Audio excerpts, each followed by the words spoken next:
Hey y'all, CB here again, the no BS welder at NBS Welding. Decent looking set of bleachers there.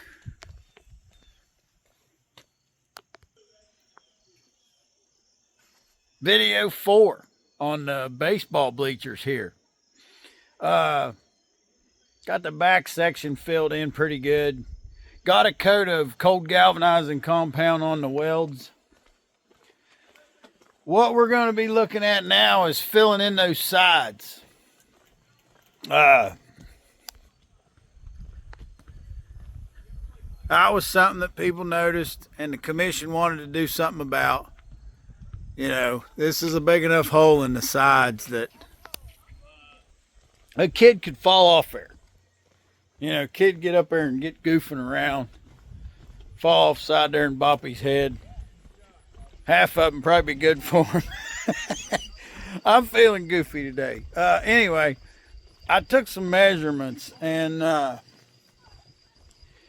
think I'm looking at the material that's here, and obviously the goal is to try and use what we got without buying stuff. And what we've got that looks like, you know, the planks, I don't see the planks being any help to fill that in. The 4 1/4 inch wide galvanized channels aren't big enough. There's like a 14-inch opening there. So, you know, it goes back to using the galvanized sheet metal and forming something in my brake. That's what's taken, it's the measurements and looking at it, that's what it's taken me back to.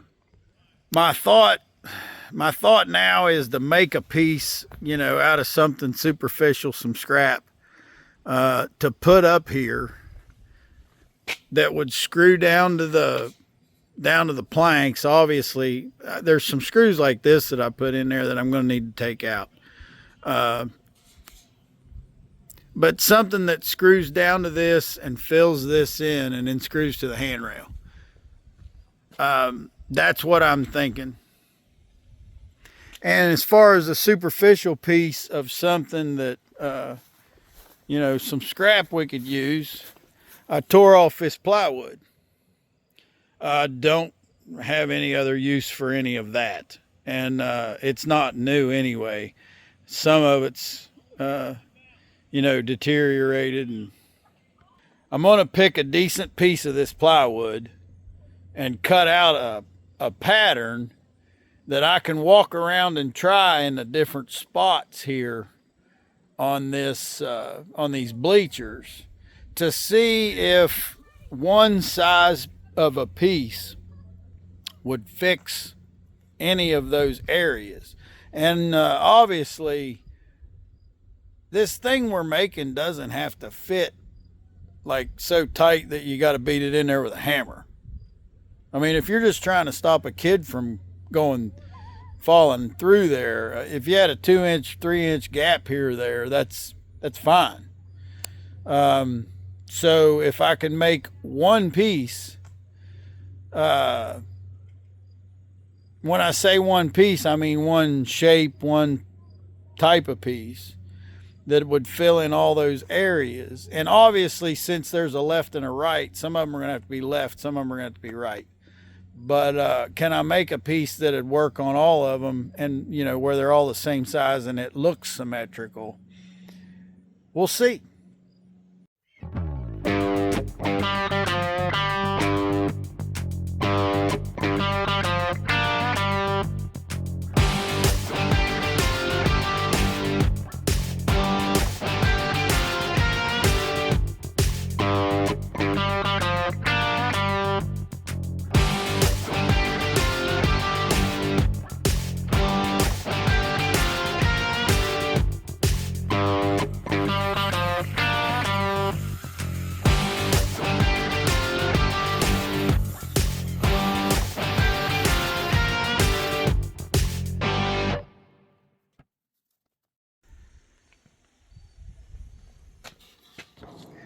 What I'm seeing is that it's not going to be perfect.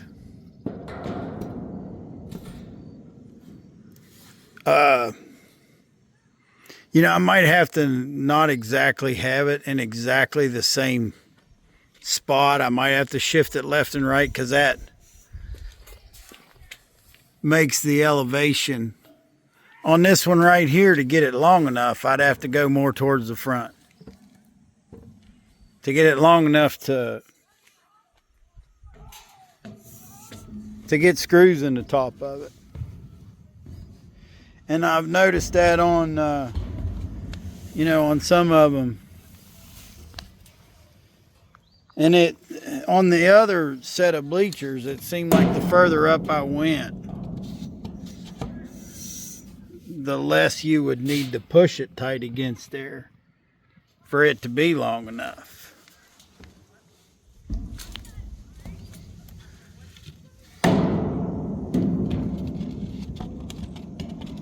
And that's kind of the effect I'm getting here.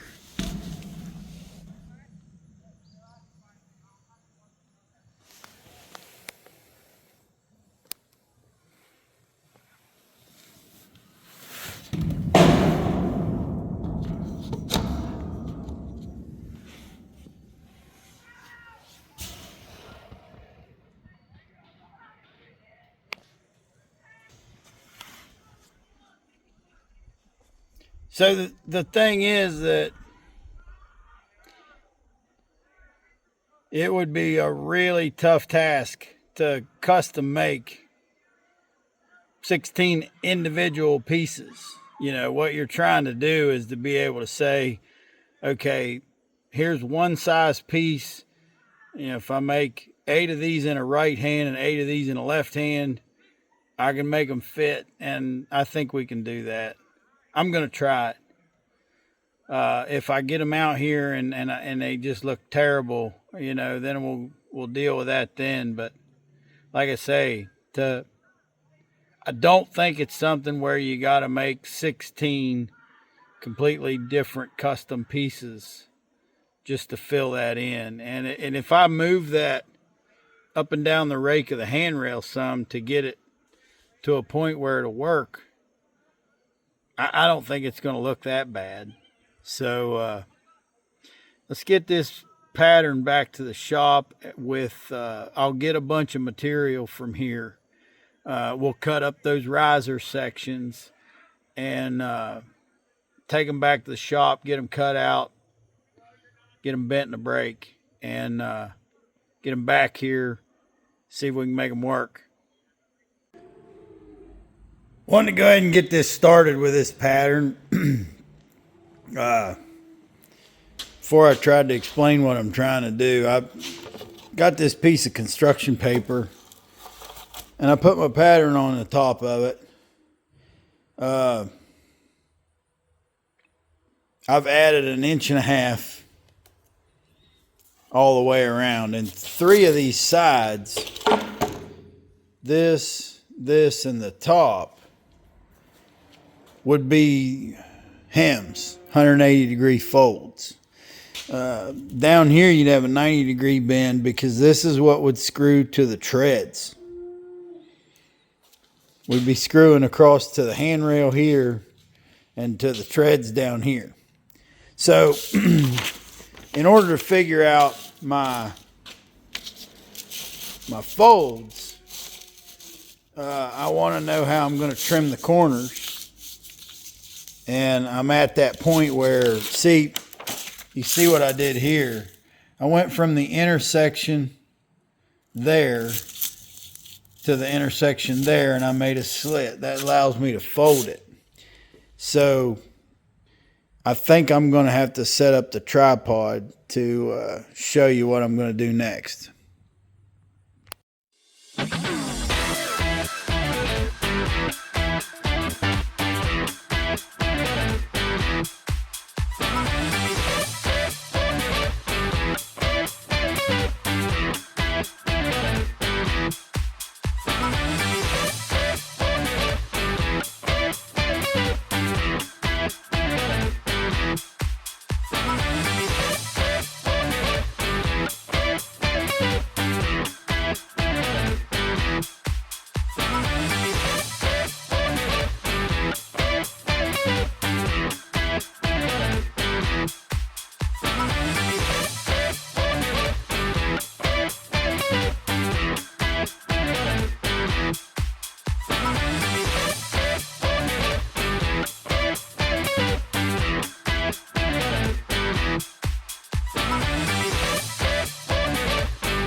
So I got that shape and I got these notches, and I'd say they're probably too tight.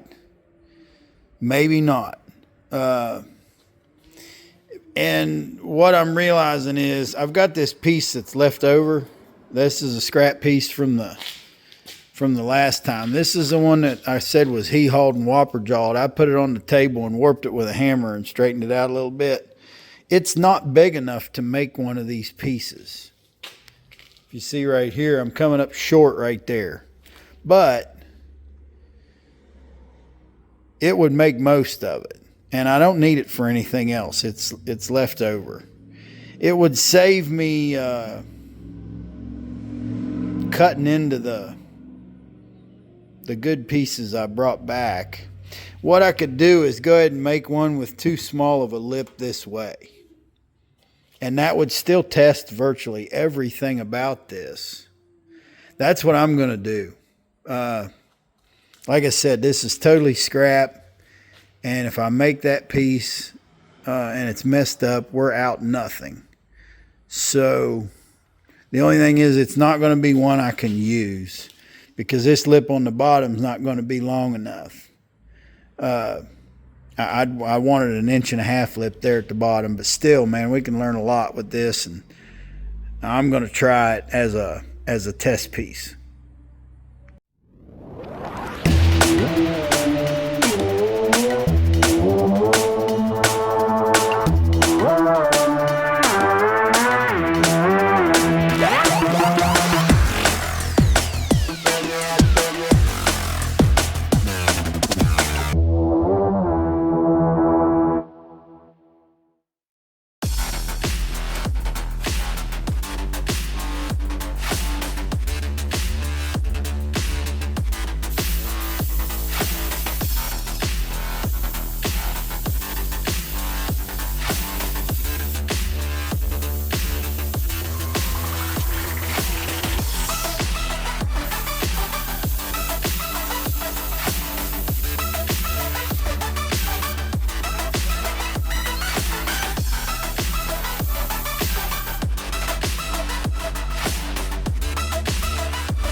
One of them times I wish I was filming, and I wasn't.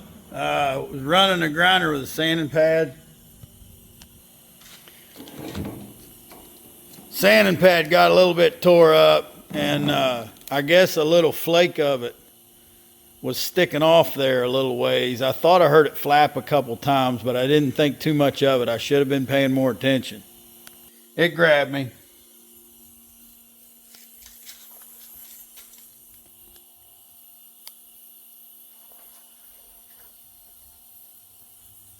That's it for this set of liberties, but we gotta go see what kind of damage we got.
I think we're good with that. I got this, stuck it with my wood pattern.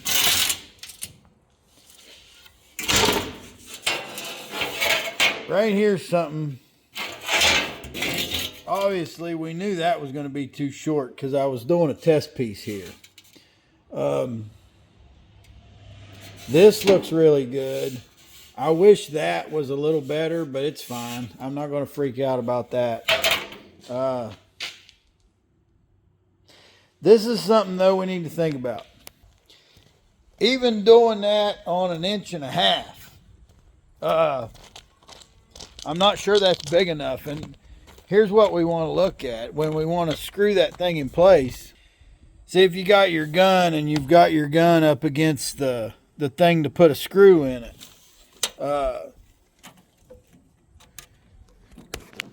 You know, it looks like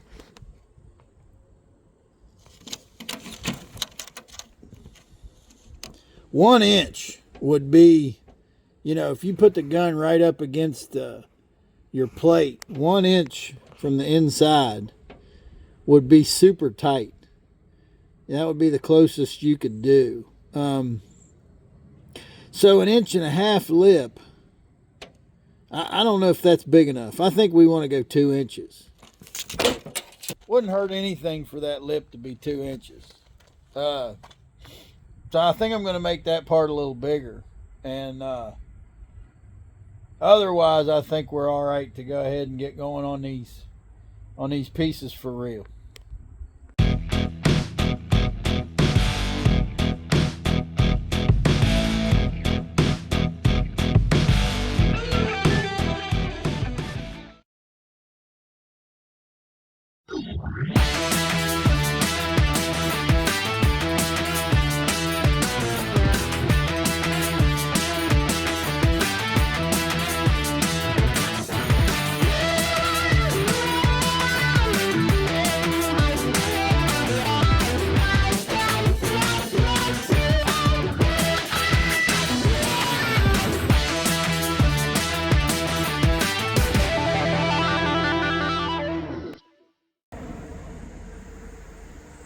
You just plumb wore out, ain't you, Ralphie?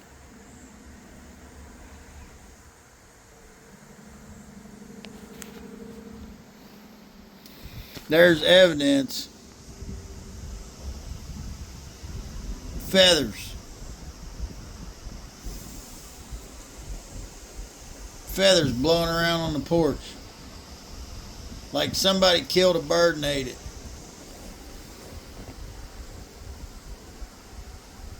Yeah. Yeah, you. You're a killer. I've spent a little time sanding these and getting the edges of them pretty nice. It probably isn't critical that I did that since I'm doing the hem on most of it, but if you hem it and there's a sharp burr left, then you can't sand it. So if you're going to do it, you have to do it before you hem it. So, you know, I took a little more time maybe than I should have, but I've got it to where these are still, to me, there's, because the metal's thin, it's still too sharp to be exposed. But see, I can do this. I can touch this without it cutting me. And like I say, it's still too sharp as far as I'm concerned to be exposed to the public. The hem is much, much nicer for something like this where, you know, a kid could bang into it or whatever. But I did sand it pretty good. And what I'm doing now, the thing I wanted to mention really with this is you see I've got them separated half and half. Half of them are going one way, half of them are going the other. These plates right now are all actually the same, but I need to bend them differently. So I need to mark them differently because there's going to be 8 of them that are right-handed and 8 of them that are left-handed. So they're, you know, on the same set of bleachers, there's going to be 4 and 4 that need to be a mirror image of one another.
The test piece I did, I marked in a very similar way to the way that I marked these, but I used a marker and it made a fat line. Actually, there's a marker line right here, that blue line.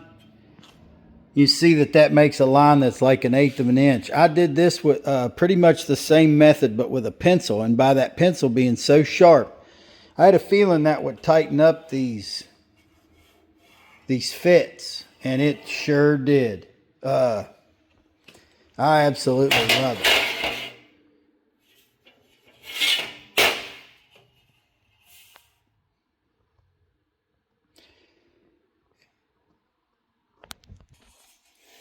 One of my heroes when I was a kid watching television was that Hannibal on the A-Team. He said, "I love it when a plan comes together." That's the way I feel.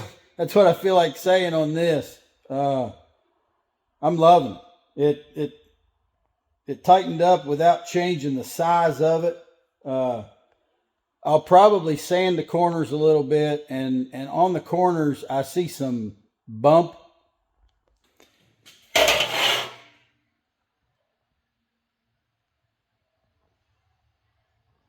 You might see that little bump I'm talking about.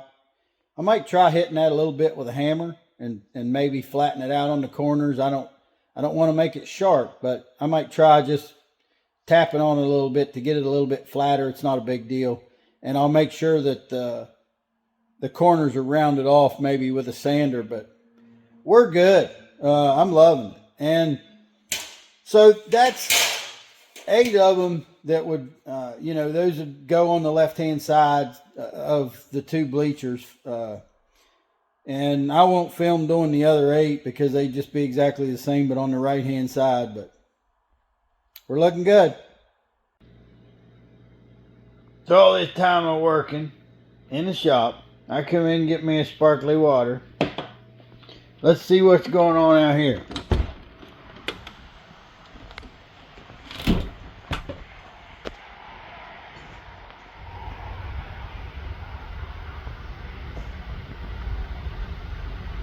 Yep. What a time he's having.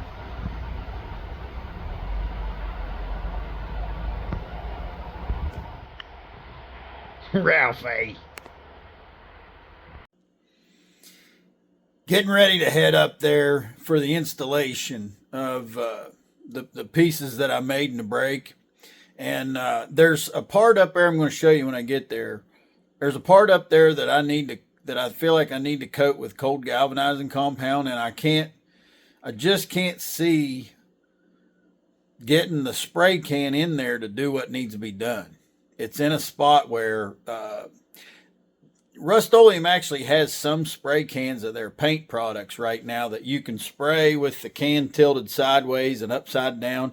But the cold galvanizing compound is not like that. If you turn it upside down, the product stops dispensing like the old spray cans, like a lot of spray cans. There's only a few spray cans available now that'll operate completely upside down. But anyways, there's a place up there I need to coat, and I've been trying to figure out what I was going to do about it.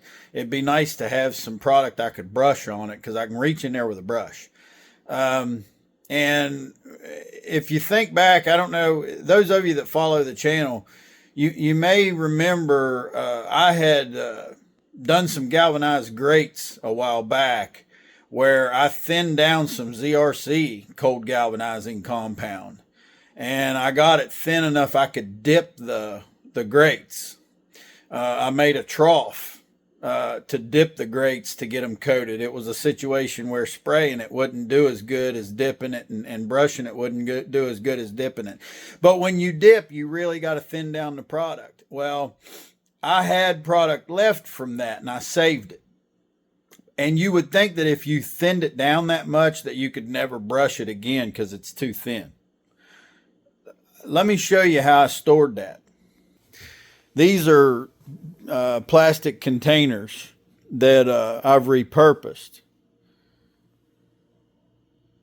You see how the solids have completely separated from that thinner. And the fact that I can see this like I can, and the fact that this is in a plastic container, I'm going to poke a couple holes in this and I'm going to pour that solvent out, and that's going to mean that what remains in there will be quite thick.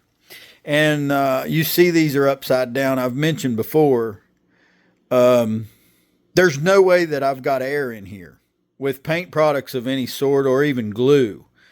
If you put it in a container like this, you put the cap on and you make it upside down. If there was any air that could get in there, the product would seal off the air. You could store this like this almost indefinitely. You know, that plastic is not going to leak. And if that product doesn't get any air, it's not going to set up. So what I think I have here is something that a lot of people would think, oh, you'd never be able to brush that. And I think I'm going to be able to brush it. I think I'm going to be able to pour this off and thicken it. And if I need to add, some thinner back to it because it's too thick, I can do that too. But here we go.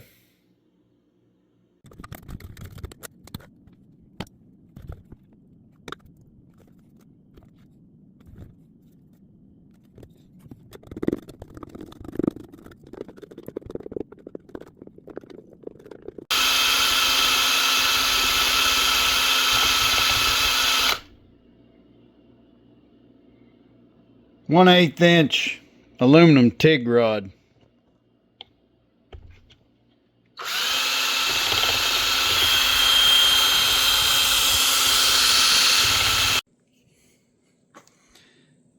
Them big holes in the side are gone.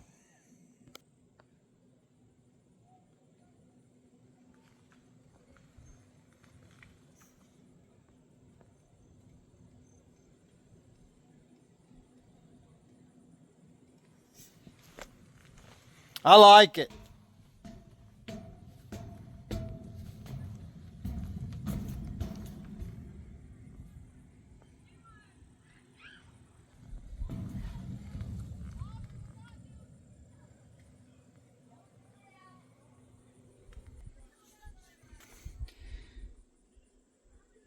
If you're wondering what it's like to install them, I'll say like I used to say all the time back when I was drinking. Hey y'all, watch this shit.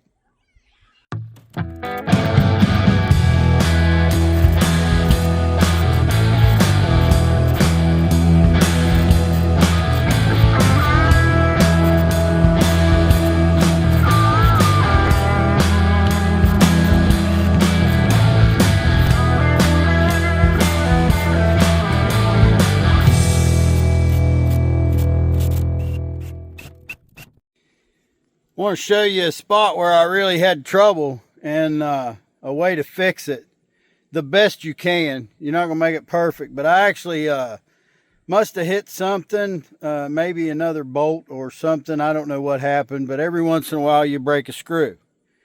And then you're going to have a hole that looks bad. And I'll show you the one right now.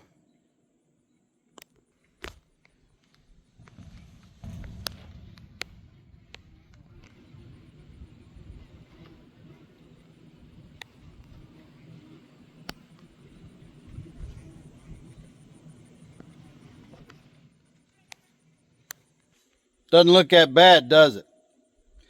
Okay, I broke that screw off, and what you want to do in that situation is see if you can get another screw in really close to that one. And in the situation like right now, people would be looking at it from the angle we're looking at it right now.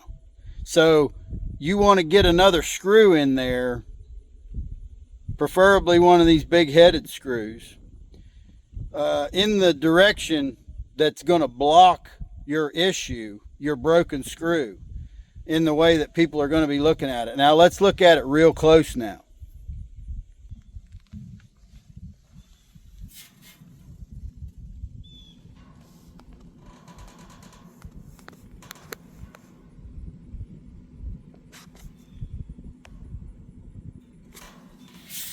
See around the back where there's a half a hole and a broken screw? It's mostly covered up. It's dealt with as good as you can deal with it. Most people are going to come up here and watch ball games and they're not going to notice that goof. But sometimes you break a screw and you got to do the best you can with it. We're looking good on this. I think I'm going to go ahead and put them on the other one. And then we'll see what's next. Alrighty then. The next and probably the last thing on this, if you look right here, this is a spot where the seat is welded to the structure. But the thing is, even though I got them on the end, I'm going to try and show you. On down through there,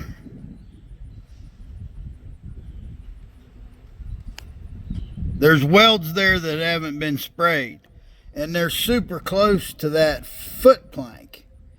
There's just not a lot of room in there.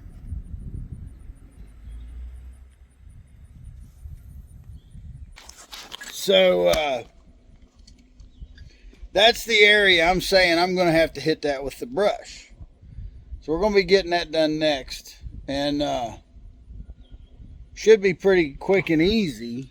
I've reached up under there and power brushed them a little bit and cleaned them up, but that's just a thing where you're not going to get a spray can in there. This 2-inch brush and the ZRC, and I really feel fortunate that I found some brushable ZRC that I could use, that so I'd have some brushable cold galv because that ZRC, if you buy a gallon of it to brush it on, it's over $300 a gallon.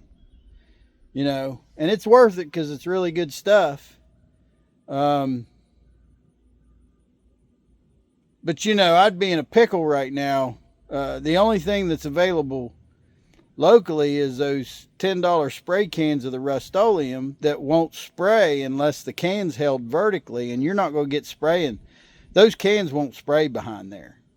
Couldn't see what you was doing while you spraying it anyway. Brushing's the way to go, so that's what we're going to get done next. This last phase of this stuff is done. The welds are all touched up with cold galvanizing compound.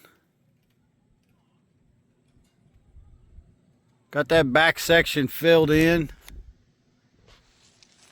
Should be a lot safer.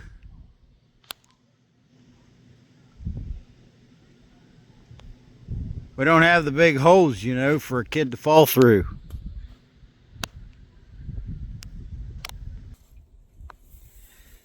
It's been a pretty cool job. Looking forward to the commissioners taking a look here and seeing if they want me to do anything else. I'd say my guess would be we're done here. I had a pretty extensive list of stuff that we may or may not do here that they've already gone through, and they picked the jobs that they thought needed done, and I do agree with what they wanted to do. So I feel like everybody's in agreement and happy with what we've done here so far. If anything else needs done, of course, I'll be glad to come back and take care of it. And I want to thank y'all for watching. And remember, like I always say, learn how to work with what you got.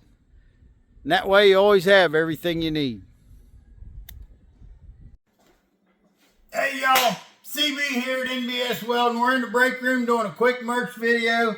For any of you that are interested in merchandise to help support the channel, we got the stickers. Small size sticker, like a hard hat size, $3. Got the bull logo, NBS Welding, got the name and phone number. The medium size, $5. And then the big bumper sticker, $10. Now, there's no shipping on the stickers. We can put these in an envelope. It's pretty simple, no problem. Next thing is the shirts. We did have some trouble with the shirt order. We just got proof that they fixed the problem they had, and they sent us the proof. So this is, they got it right where the NBS Welding logo is on the chest, then the great big NBS Welding on the back, with the American flag on the sleeve, the way we like it. $25 for an NBS Welding shirt. These will be here, supposed to be here September 5th, so we're taking orders.